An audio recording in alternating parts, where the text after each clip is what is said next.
Olá, Tudo bem? hoje temos uma convidada especial aqui no nosso baú do passado. Estamos aqui esmiuçando o passado. E ela apareceu. Ela apareceu, entrevistando meu pai aqui. Ela apareceu, minha mãe. E hoje a gente vai continuar com a história que a gente já tá seguindo essa série, já tá gigante a série, né? Já. Sei lá quantos episódios tem, a gente vai continuar. Isso é pior que a novela, Que novela? Direito de Nascer, que eu era moleque lá. Olha Teve só. 3 anos de novela, sei lá quanto. Olha só. Não sei. Nosso vídeo não tem corte, bate-papo, a gente vai lembrando dos assuntos e conversando. Hoje a gente vai continuar na parte da adolescência e vai chegar no momento que você conhece a minha mãe? Vamos chegar nesse momento agora? Vambora. Então vamos chegar nesse momento, aí depois a gente volta, faz linear aqui. Você falou da novela Direito de Nascer, depois a gente fala de novela também. Pô, que novela que tem? Vai, já, senão a gente esquece do assunto. O que você lembra de novela? Novela. Beto Rockefeller, Beto novela Rockefeller. emblemática que revolucionou a dramaturgia brasileira, né? Era muito interessante, todo mundo assistia, né? Inclusive ele era um bom vivan, bom, quem quiser deve ter alguma coisa. Tinha um canal só? Quantos canais tinha? Não, tinha Record e Tupi, basicamente. Estava começando Globo, mas era outro nome, enfim. Mas essa novela revolucionou efetivamente o jeito de fazer novela. Interessante. Bem... Bom, a gente pode até voltar mais nesse assunto, que é um assunto que surgiu aqui e ficou interessante também.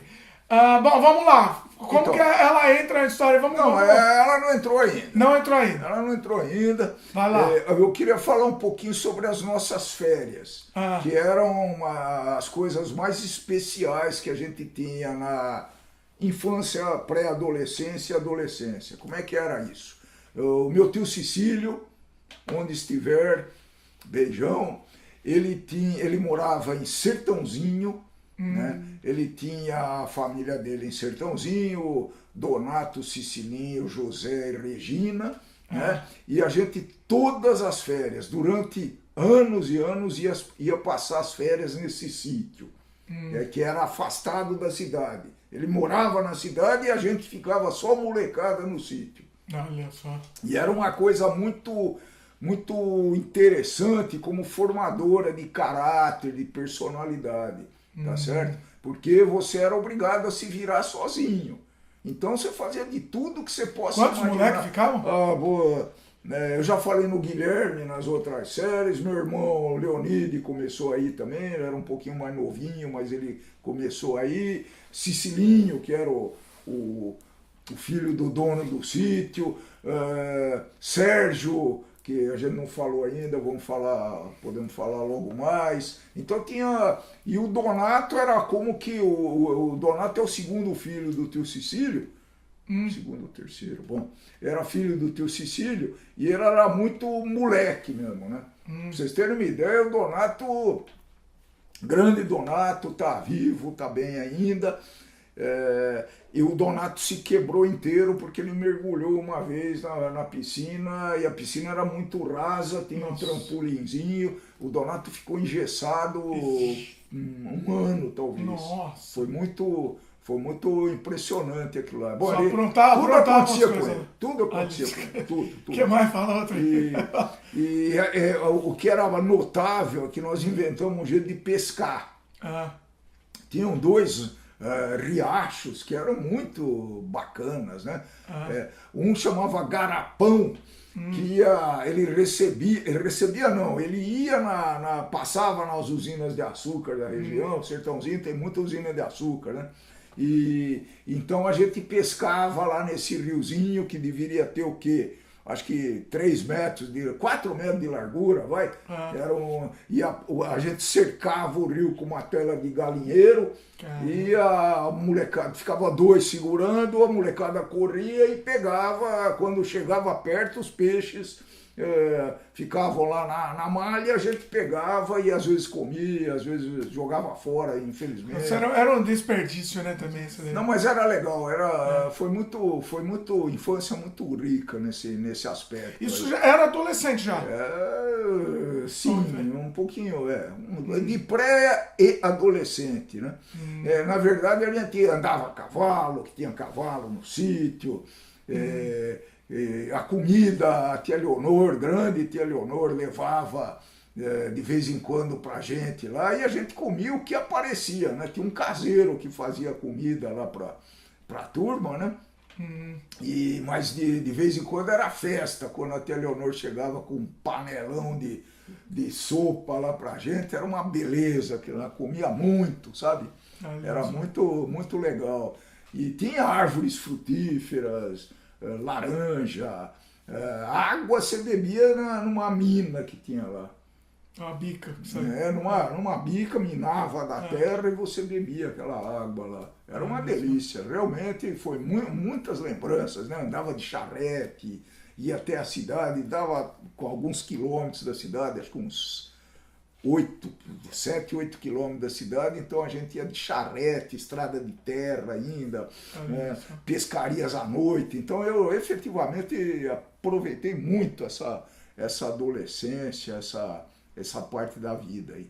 Então eu não via a hora de chegar nas férias. Inclusive a minha mãe já botava as piores roupas que tinha e já falava, não precisa trazer, pode deixar, pode jogar fora. E era uma loucura, porque a terra daquele lugar era vermelha, terra vermelha, sabe? Então sujava a roupa, que era uma estupidez, mas não era a coisa mais importante, lá era curtir com os primos, e foi muito bacana. Olha só. Foi muito bacana. Isso é inesquecível, né? Negócio inesquecível. Realmente. Inclusive nas festas, que a gente, quando aparece em casamento, em festas, né? A gente relembra muito esses momentos aí. Inclusive uma coisa interessante, né? Vamos dar um salto temporal. A família tem mania de fazer algumas festas reunindo todos, assim, a família distante, gigantesca, e reúne também. É uma coisa assim que é muito raro, eu nunca vi, é uma coisa que eu nunca vi com outras famílias acontecer um negócio desse. Acontece assim. sim. É muito raro. E talvez a gente vá fazer um capítulo disso daí, tem inclusive o Dimitri já desde essa época estava com a formação dele de youtuber, né? Ele já filmava essa série. Sem youtuber. Então, eu filmava tudo. Então é o registro vivo, que se não fosse ele aqui, a gente provavelmente não teria esses registros. Era muito legal, mas aí a gente era casado. Aí é depois, mas foi só um parênteses aqui. Conversa. Vamos voltar.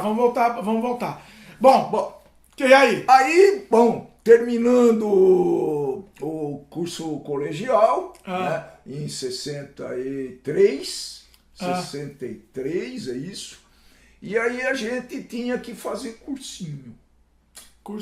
Porque senão, em São Paulo tinha 3 escolas de engenharia, pelo menos, tinham 3. Tinha a Poli, tinha a FEI e tinha a Mauá. Você tinha que entrar numa dessas 3 aí. Senão ia ter que ir lá pro interior, mudar de estado, e nem se cogitava isso na época, né? Então a gente era obrigado a fazer um ano de cursinho para entrar numa faculdade dessa. E eu fiz o Anglo Latino. Detalhe, morava em Mogi das Cruzes, e no primeiro semestre eu viajava daquele subúrbio que meu pai viajava também.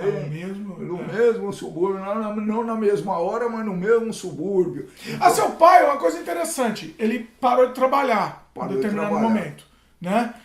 E isso foi antes? Não, foi depois. Ainda ele trabalhava? Foi depois, ele trabalhava. Porque isso é interessante, eu não sei se a gente vai lembrar de falar, melhor falar agora então. Foi interessante que basicamente sua mãe sustentou a casa.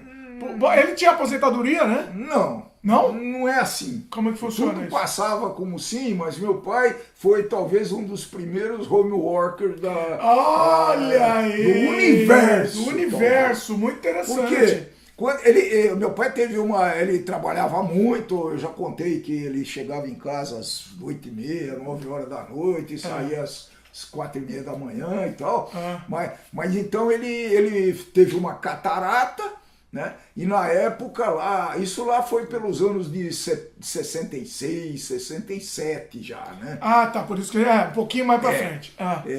E aí ele perdeu uma vista na operação, deu uma infecção lá, ele simplesmente perdeu uma vista. E eu não sei se ele estava com o saco cheio de trabalho né? Ou se ele trabalhou demais com justiça. Então ele começou a dar aula particular em casa. Ele perdeu a vista, ele usava um olho de vidro. Isso é uma curiosidade interessante. Ele começou a dar aula em casa. Ele começava a dar aula particular em casa. Eu não sei quanto, gente, mas ele dava muita aula. Ele não tinha vaga, ele tinha uma agenda na parede lá com o nome dos alunos, ia colocando lá. Eu sei que estava sempre lotado. Sempre lotado. Ele dava 10, 12 aulas por dia naquela... ele dava aula para científico, preparava pessoas para o vestibular também e dava aqueles reforços. Sempre lotado. Aula. Inclusive a gente já comentou aqui que tem uma aluna, uma ex-aluna dele que assiste o nosso canal aqui. Pessoal de Mogi aí que lembrar do seu Leônidas Cosma pode comentar. Pois é. Então ele devia ganhar ele não cobrava muito caro, não. Mas tinha um volume muito alto e ele devia ganhar um bom dinheiro. Mas a gente nunca considerou. Você não considera, olha o preconceito, tá vendo? Olha que interessante. É uma coisa impressionante isso, hein? Ele devia ganhar um dinheiro muito bom. Porque minha mãe dava aula, naquele tempo funcionário público ganhava bem, ela já era uma funcionária de carreira naquela época ela já devia ter 30 anos de magistério, né? Em curso técnico, então ela devia ganhar bem. Eu sei que, apesar disso, nunca faltou dinheiro na família, a gente ia se divertir, tinha uma casa na praia. Tinha casa na praia. Mas pode ser até um episódio, não sei se é um episódio à parte, mas vamos falar mais disso também. Compramos um carro em 1961, né? O meu pai já não gostava muito de dirigir, ele já não se sentia muito bem, então a gente tinha algumas pessoas da família que dirigiam o carro. Né? Um monte de filho também, pra que vai dirigir? Mas na verdade eu não tinha 18 anos ainda, eles estavam esperando... Eles estavam esperando avidamente que eu completasse 18 anos para poder dirigir. Mas dirigia também, né? Vamos falar a verdade. Dirigia pouco. Não, até que não dirigia. São outra época. Era uma Kombi, viu, pessoal? Aprendi a dirigir numa Kombi, nós ficamos uns 10 anos com aquela Kombi. Era muito divertido, porque às vezes a gente ia viajar com 10 pessoas dentro da Kombi, era muito legal. Era uma bagunça. Agora, peraí, eu quero pra esse assunto, senão a gente perde a liga. Então, assim, você falou que vocês não consideravam que ele trabalhava. Porque desde sempre eu ouvi falar que ouvi essa frase. Que a minha avó que sustentava a família inteira, entendeu? Na verdade, isso não é verdade. Tá? Não, todo mundo falava. Não, mas não brigando, não em forma de crítica, em forma de comentário. Né? Sempre foi isso. Até um orgulho, uma forma de orgulho. Olha, ela conseguiu, ela sustentou a família. E na verdade não era bem isso. Não era bem isso. Eles vendiam almoço para comprar janta. Mas não vendiam almoço para comprar janta. Se tinha casa na praia. Ele, de vez em quando tinha vizinho que socorria para pagar o tal famoso capital de giro, né? Para poder pagar as contas do mês. Mas tinha casa na praia? Não, mas teve uma certa dificuldade. Não é que era rico, mas eu acho que é classe média. Eu acho que os professores tinham aquela vida naquela época. O pessoal dava... Tanto é que a maioria dos professores eram homens e sustentava as famílias. Né? Mulher trabalhar fora em outra atividade que não professora, nós já falamos das normalistas, né? Até você fez normal, né? Fez curso normal e chegou a dar aula, tudo isso. Mas então era assim, era uma vida dura, mas tinha tudo. E eu sempre me perguntei, isso é uma coisa interessante para comentar, né? Eu comparo com hoje. Como que uma família com 5 filhos, né? 2 pessoas trabalhando, mas vamos dizer que meu pai, eu não sabia qual que era a participação dele, mas podia ser basicamente a minha mãe e um pedaço do meu pai sustentava a casa. E como que podia sustentar 5 pessoas, todo mundo bem vestido, frequentando clubes, em escola, né? Como que podia? É impressionante isso. Pergunta. Sabe como é que podia, pessoal? Por que isso era possível? Porque o dinheiro era praticamente 100%, se não fosse 100, 80% gasto em comida. Como assim? Sim. Porque resto... naquela época, assistência médica era do governo do estado. Minha mãe era funcionária pública, tinha direito, era um dos melhores hospitais de São Paulo, por exemplo. Consulta médica, molecada, não fazia. Celular. Não tinha celular. TV a cabo, tinha Netflix, não sei o que, não tinha. E essa série de serviços que hoje escravizam um pouco a gente, né, pessoal? Eu não sei se o problema era só esse, né? Não era assim. Ganhava mais, proporcionalmente mais. E tinha mais outras coisas, né? Quer dizer, não eram só nós 5 que viviam naquela casa. Isso é interessante falar também. Isso é muito louco. Vai lá aí, Eu não me lembro de uns 6 meses que não tinha algum parente da minha mãe, irmão, sobrinho, morando lá e morando por um bom tempo lá, né? Nessa época era come 1, come 2, come 3. Minha mãe fazia a mágica do frango. Você sabe qual que era a mágica do frango? Um frango dava para todo mundo comer. Tá bom, meu pai comia o pescoço. Coitado, comia o pescoço. Eu, como era o mais velho, tinha direito ao jogador. A cabeça, ele comia a cabeça, né? A cabeça, pior aí. E o frango dava para todo mundo, pessoal. Qual que é a mágica? Ela dividia, fazia de uma maneira um pedacinho para cada um. Não, mas ninguém passava fome. Não, absolutamente. Minha mãe era mágica. Os almoços de domingo na minha mãe eram uma festividade. Você mesmo chegou a frequentar lá esses almoços. Era uma festa. E ela fazia questão absoluta, né? De que as pessoas fossem lá, que os parentes fossem lá. Filhos, então, era obrigatório. Você passava 2 fins de semana sem ir lá com os netos, nossa senhora. Pois é. A moça ficava brava, viu? A moça ficava muito brava. Bom, mas e aí? Você estava falando, a gente fez quase um parêntese gigante que virou o episódio, mas você estava falando do curso e tal, que você estava pegando Então, pegava lá o suburbão e no ângulo latino era muito louco, né? Porque as salas eram enormes. Tinha uma sala lá que tinha o apelido de Maracanã, né? Que acho que cabia umas 250 pessoas na sala. Era monstruosa a sala. E eu, poxa, quando chegava um pouquinho atrasado, sentava atrás, não enxergava nem o professor na frente. Nossa. E também era míope, também não sabia que era míope? É isso, você queimou. Queimei a história. Desculpa. Fez spoiler, como vocês dizem. E aí eu falei, tem alguma coisa errada aqui, né? Se o professor tem o quadro negro, eu não estou enxergando nada, né? Tudo desfocado. Aí eu fui ver e descobri que eu era míope há 18 anos. Nossa, papai e mamãe, papais e mamães, não vacilem contra isso. Porque minha mãe era muito míope. Então a probabilidade... Teu pai mais ainda. Não, meu pai não era... Ele usava uma lente dessa grossura, assim. Não era miopia? Não, era em função da catarata, era em função de enxergar de perto, que ele ia pra caramba. E na verdade, pessoal, esse é uma coisa muito importante, né? Porque é hereditário miopia, né? Então, eu tenho 2 irmãos que não têm miopia e os 3, aliás, 2 que têm e 3 que não têm. Betão, você é meu colega disso daí, tá? Olha só. Coisa boa, ninguém me herda. Como diz o outro. Eu tive miopia, eu operei também. Teve miopia. A minha filha não teve miopia, a irmãzinha dele já não teve miopia. Verdade. A grande editora desse vídeo. Esse vídeo não é editora não, porque esse vídeo não é editado. Vamos lá. Muito bem. Então é isso, acho que nessa época de cursinho, então tinha os simulados.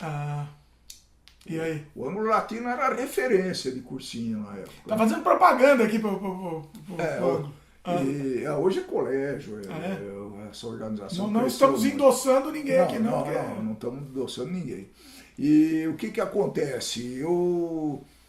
Eu acho que eu tinha potencial para ir bem nos simulados, mas não estava indo tão bem. Então, juntamos mais dois colegas de Mogi e fomos fazer a primeira república que eu fiz, né? Foi na época de cursinho, que era lá na rua Tamandaré, em São Paulo, um kitnet, onde a gente morávamos os 3 lá, né? Pá! Cortou! Vai ficar pro próximo vídeo. Próximo vídeo vamos entrar nessa história. República, cursinho, república, faculdade também. E vamos entrar na moça aqui, ó. Tá chegando. Tá chegando a moça na história aqui. É isso. Gostou do vídeo? Dá um like pra gente, adicione os favoritos, comente, divulgue, se inscreva no nosso canal se ainda não se inscreveram. Clique no sininho de notificações. Valeu, até a próxima.